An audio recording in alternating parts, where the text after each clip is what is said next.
Welcome to Keto and Crime, and welcome back to another Ketoween installment.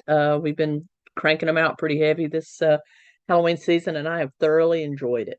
Today, we're going to get into the world of diet cults, and I bet you're like, Tracy, what the heck What the fuck? are you talking about? Diet cults. Uh, what even is that? Well, we've studied so many cults on this channel. I've got an entirely huge cult watch playlist from the snake handlers of Appalachia to Jehovah's Witnesses to Mormons to Scientology to some cults you've never even heard of, and to a huge four-part series on the People's Temple. I've covered religious cults until I couldn't cover them anymore, and they are scary. They are very scary. But you know what has become just as scary, in my opinion, in our modern age as a religious or philosophical cult?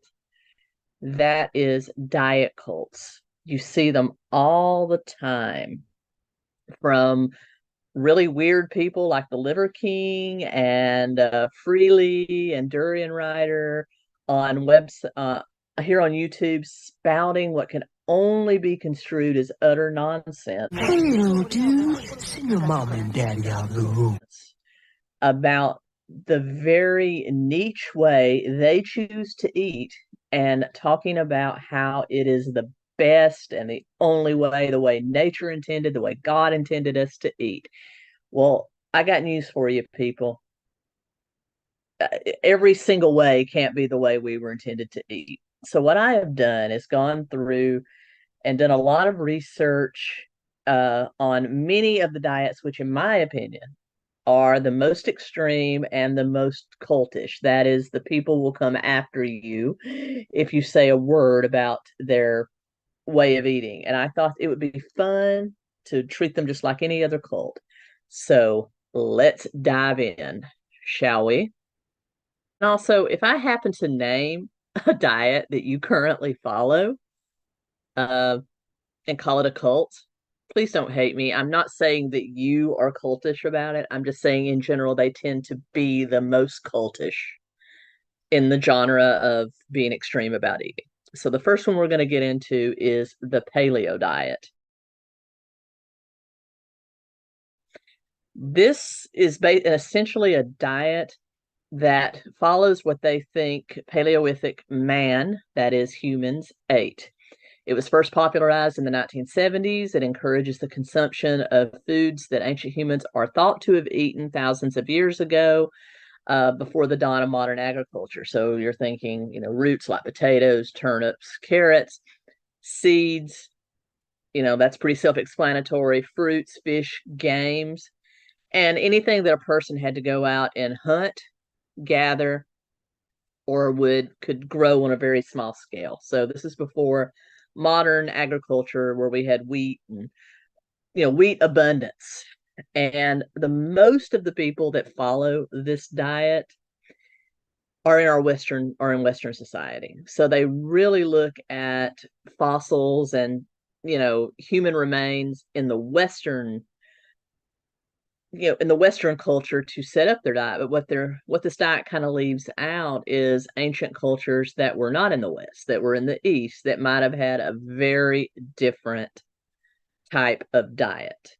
For example, the ancient Asians, they ate a diet that was heavy in rice, and rice is not something that is allowed in the Western version of the paleo diet.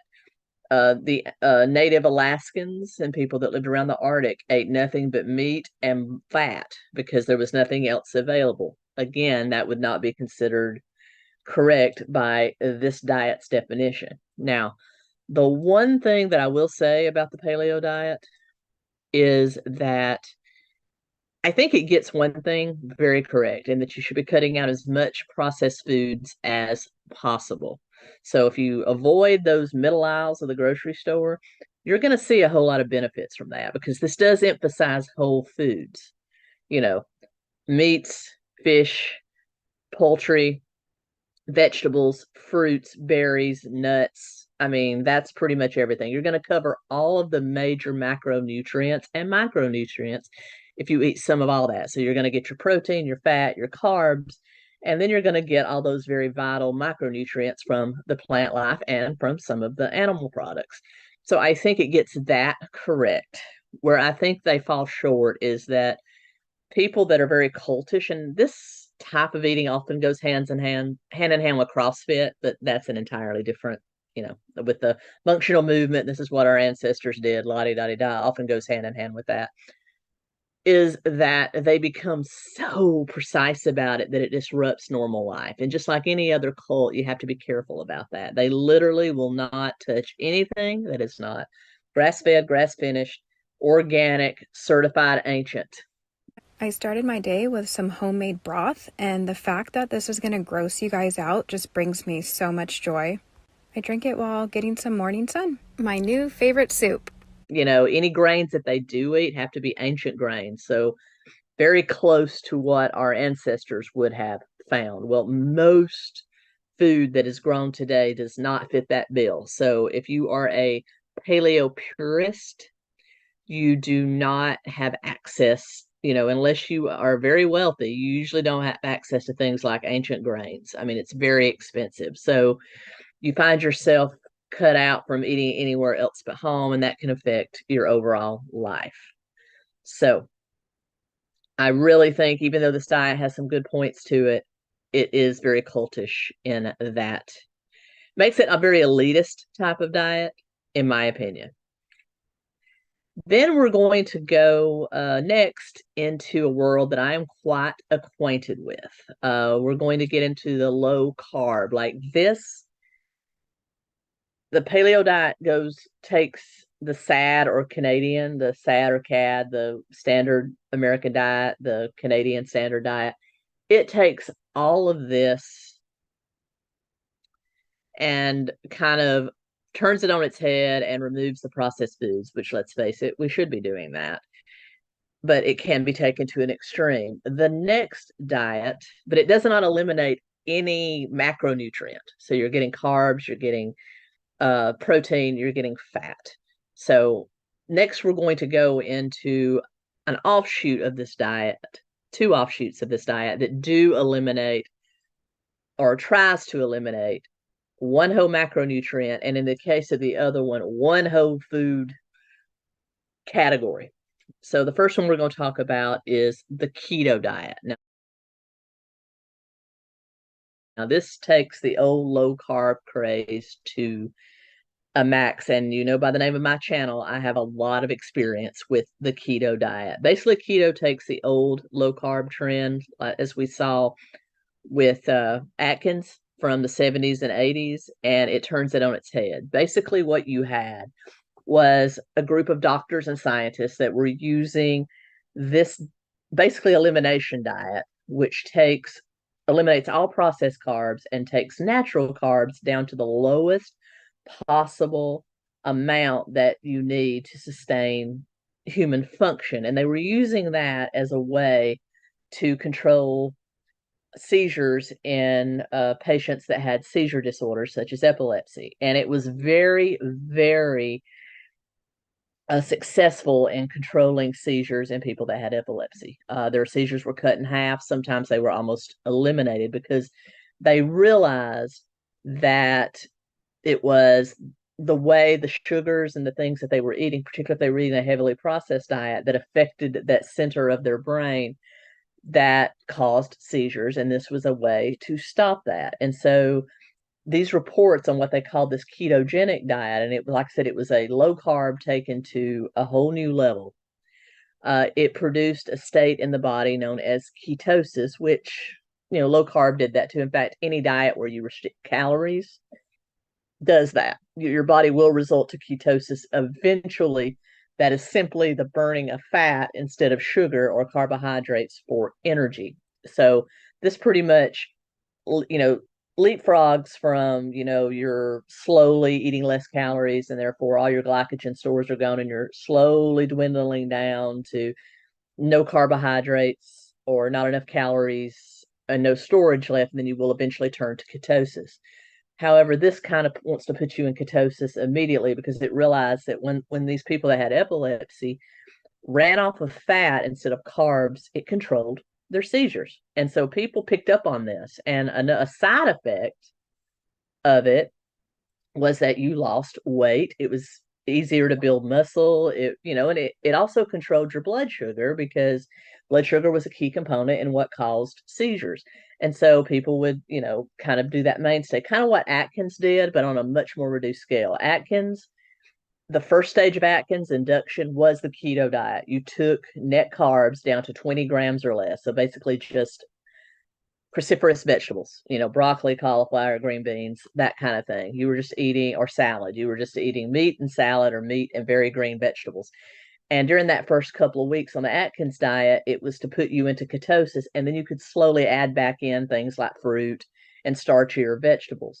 But mostly Atkins wanted to find that sweet spot of how many carbs your body could tolerate and still not spike blood sugar levels, therefore giving you cravings, therefore making you overeat and turn back to processed foods. It was an elimination diet that slowly added things back, which is how any elimination diet works. And your basic low carb was the same. However, keto automatically takes everyone down to that 20 grams or less and keeps you there. So it's very, very restrictive. You pretty much eat meat and vegetables, and you can have some berries, possibly some nuts, but you have to be really careful about that. So it is paleo +1 in that you are eliminating pretty much everything. Whereas paleo eliminates dairy for the most part.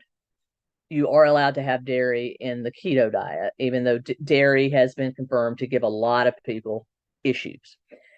And so keto became the new it diet. After Atkins faded out of favor, and then low fat came in, and we got fatter than ever. Atkins came back for a little while, and then keto stepped in. And I was keto for many, many years. I did feel good, but it was not sustainable. And then, just like the very, very cultish of the cultish on paleo, you have people that not only emphasize the types of things you eat, therefore you're eliminating or limiting carbohydrates to such an extent, they also started honing in on the quality of the food, such as all organics, grass-fed versus grass-finished versus farm-raised. And you saw the evolution of, you have to be clean keto versus dirty keto, which is just keeping those carbs low. Clean keto, not only do you have to keep those carb lows, you have to eat certain kinds of things. So again, that cultish factor came into play. And you will find the most cultish people here on YouTube are keto aficionados. As I said, it has its benefits. You can certainly lose a lot of weight on it. It will correct a lot of medical issues, particularly if you're eating something you're allergic to, particularly because you're eliminating processed foods. Any diets that eliminate processed foods will have a benefit. And so, just like anything, it develops a cult-like following. The next iteration of keto, paleo, if you want to put them all together, is carnivore. And this goes to the extent of eliminating carbohydrates totally, and also one step of further of eliminating anything that is plant-based. So no fruit, no vegetables, no grains, nothing. So carbs are gone, vegetation is gone. So you're just eating meat, fish, poultry. Some eat dairy, some don't.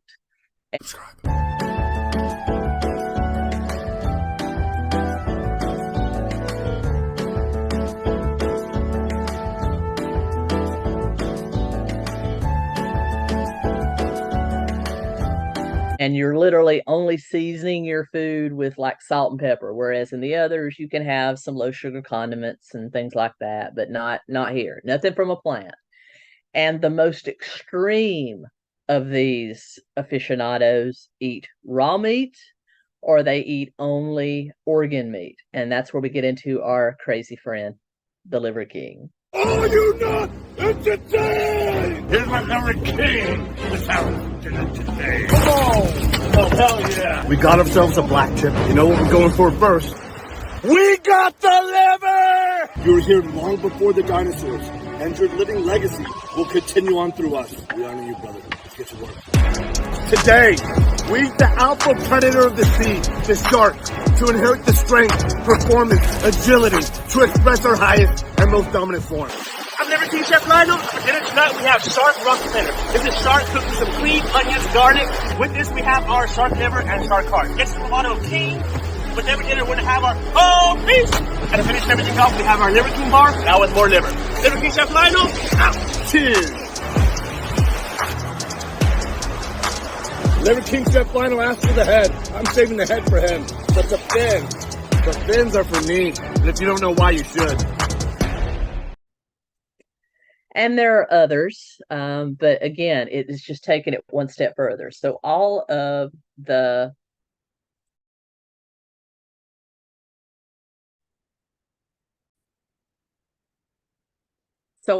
same pros and cons of the keto diet or even the paleo diet are there, but even more so because now you've forced yourself into living in your own type of world where you can only eat meat, or at the most extreme, only eat raw meat, raw dairy. And I don't even want to begin to have to talk about the dangers of eating raw meat.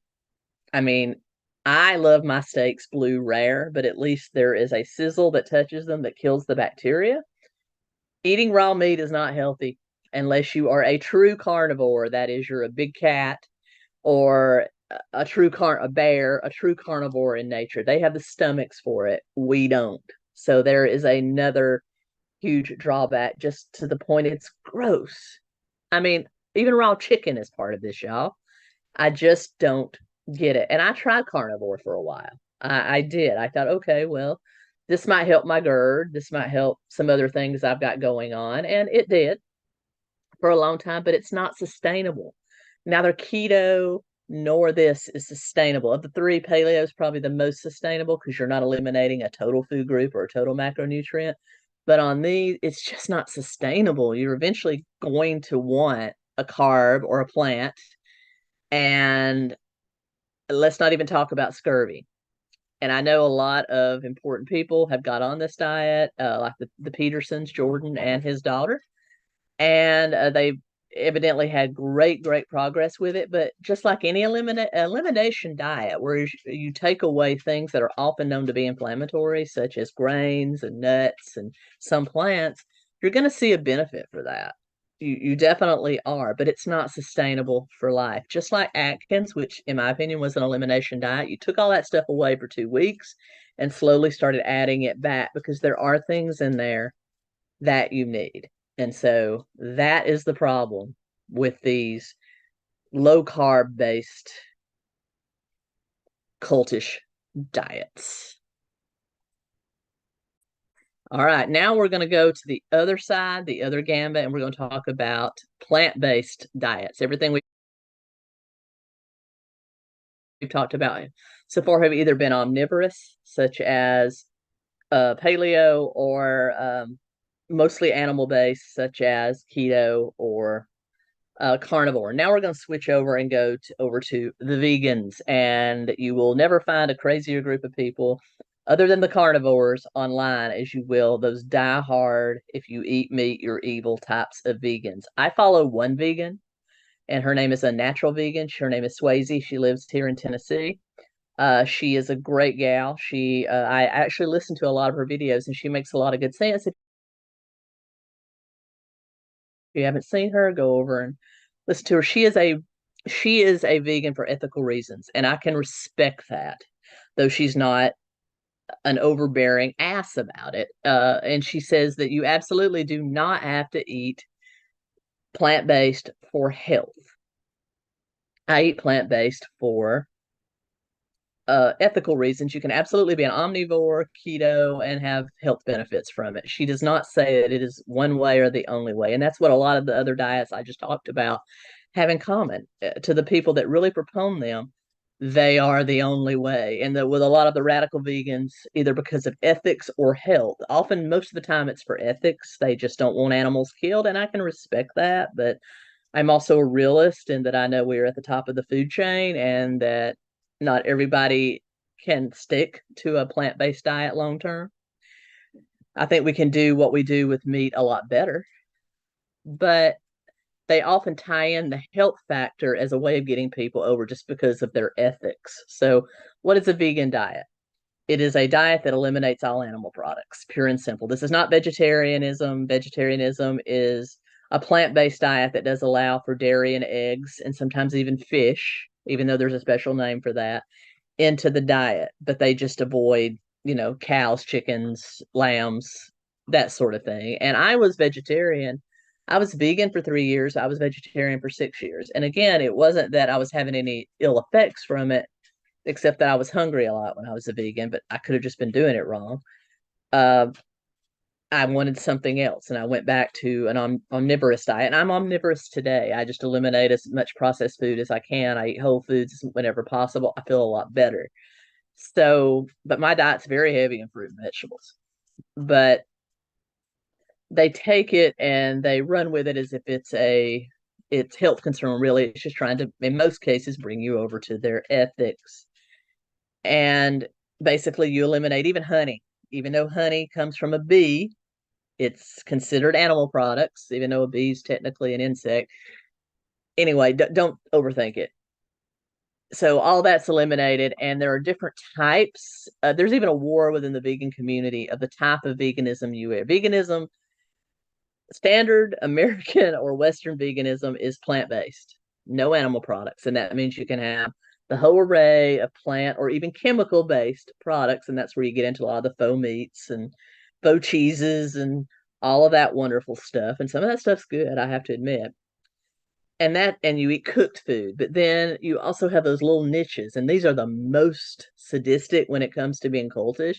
You have people that only eat fruit. They're called fruitarians. They eat nothing but the fruit of trees and plants. So tomatoes, mangoes, whatever. And then you also have others that believe you shouldn't cook your food, that, 80% of your diet should be raw. So they are eliminating things like grains, rices, and they are just eating nuts, seeds, and raw fruits and vegetables, or all raw fruits. And 𝗠𝘂𝗀𝗋 actually had a natural vegan. She actually had a lot of experience with raw, and it ended up giving her a lot of issues. She's much happier just being a standard old vegan. And the one thing about veganism, I will say, even though it eliminates meat or animal products, it does not eliminate a whole macronutrient group, whereas like carnivore and keto attempts to.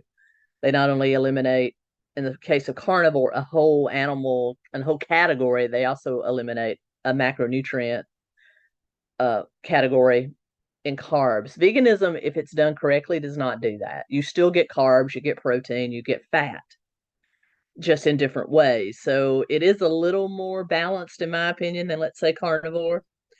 But people get cultish about it. So you have the fruitarians that only eat fruit. You have the raw that don't cook their food and fart like monkeys.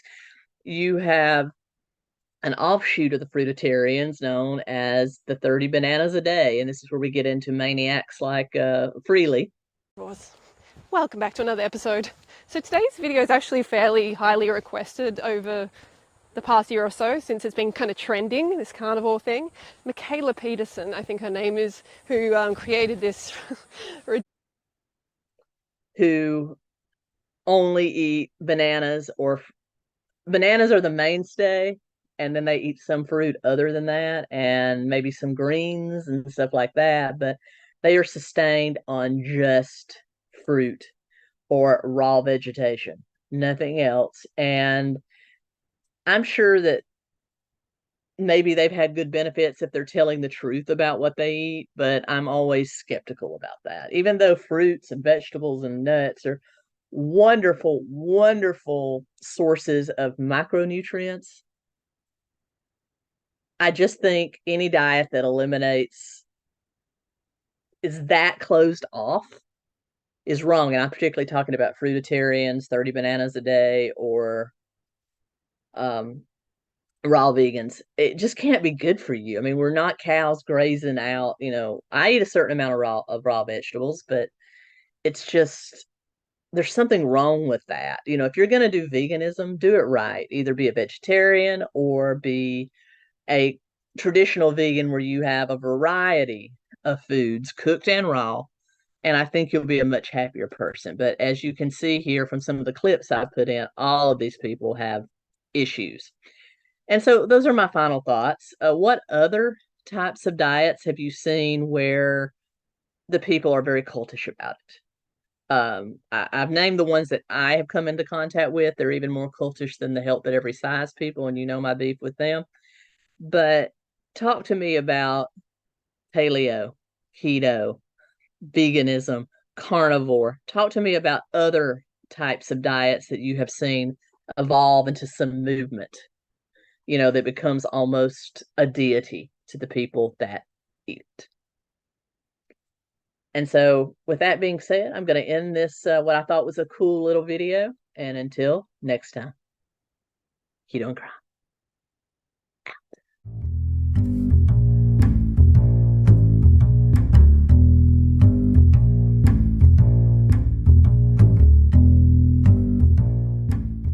Sounds like one of the worst things. This is what we order when we head to Five Guys for a carnivore-friendly dinner.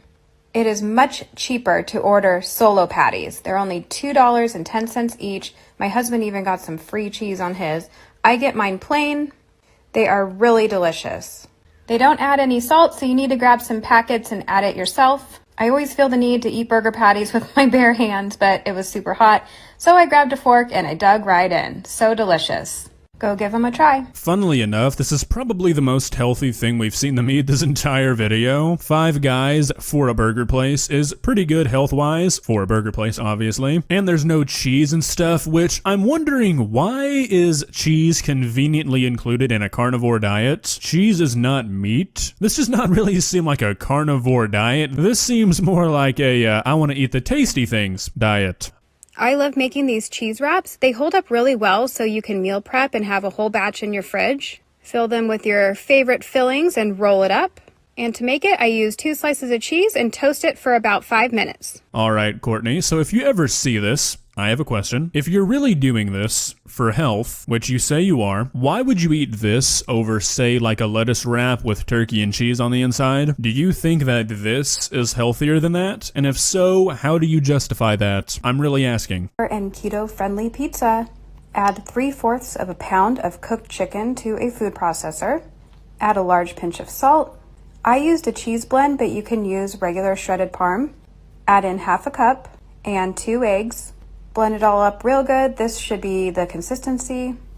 Put a piece of parchment paper on your pizza stone or a cookie sheet. Spread it out real thin. I ended up putting another piece of parchment paper and taking my rolling pin to it. You want it as thin as you can. The literal definition of pizza includes a dough base. We're not even off of step 1 yet, and we've already lost the pizza aspect of pizza. I have a feeling, just a funny feeling, this is not going to actually turn out to be a pizza. And then bake that for 20 minutes at 400 degrees. It will be firm and a little golden brown on the edges. Then add your sauce of choice. I made an Alfredo for ours. Spread it all out, and then you're going to add your toppings and your mozzarella cheese and bake it again for about 10 minutes and cut it all up. Hopefully you do a better job than I did. And I thought it was really good. If you guys make it, let me know what you think. It's pretty sturdy.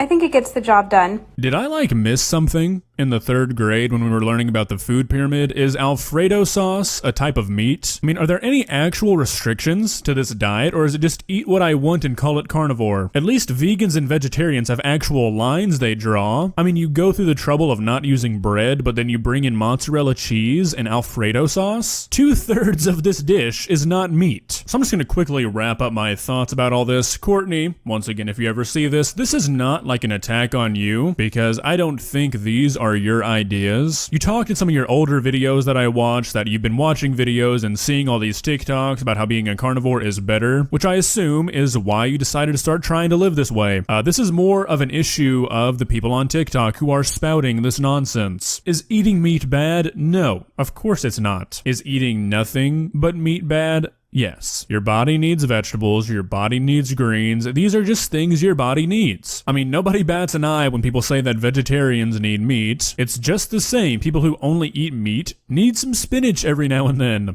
Some broccoli every once in a while. If it's working for you now, that's great. I'm happy for you. But hopefully you realize that eating like this is not sustainable for the rest of your life. Well, guys, every day I'm starting to believe more and more that a TikTok ban might have been a decent idea. I mean, think think about it, right now, it is easier than in any other point in human history to spread misinformation. That's kind of scary. If you enjoyed this video, please leave a like and walk on over to that subscribe button and touch it. It's free. It won't cost you anything. But for now, that's all I have for you today. Bye.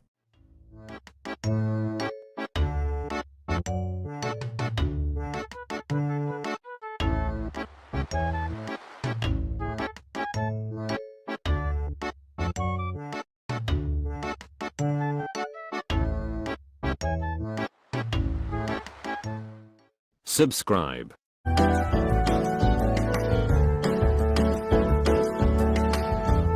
Alright, sorry for the elevator music, had to get rid of some copyrighted music, you know TikTok. But here we have some results from 7 weeks on a carnivore diet. Lost 15 pounds, feel better mentally, better sleep, and you know what? I don't doubt it. It's been 7 weeks. You've started a new diet, you've changed the way you're eating, you've lost weight. Of course you're gonna feel better about yourself. Does that mean eating only meat is necessarily healthier? No, but you're on a diet, so you're probably subconsciously eating less because you know you're supposed to be on a diet, and that's probably what's actually led to the weight loss, not the fact that you're only eating meat. But once again, it's only been 7 weeks. You might be feeling good now, but you eat nothing but red meat for the next 10 years, your heart is going to be begging for mercy. My new favorite soup.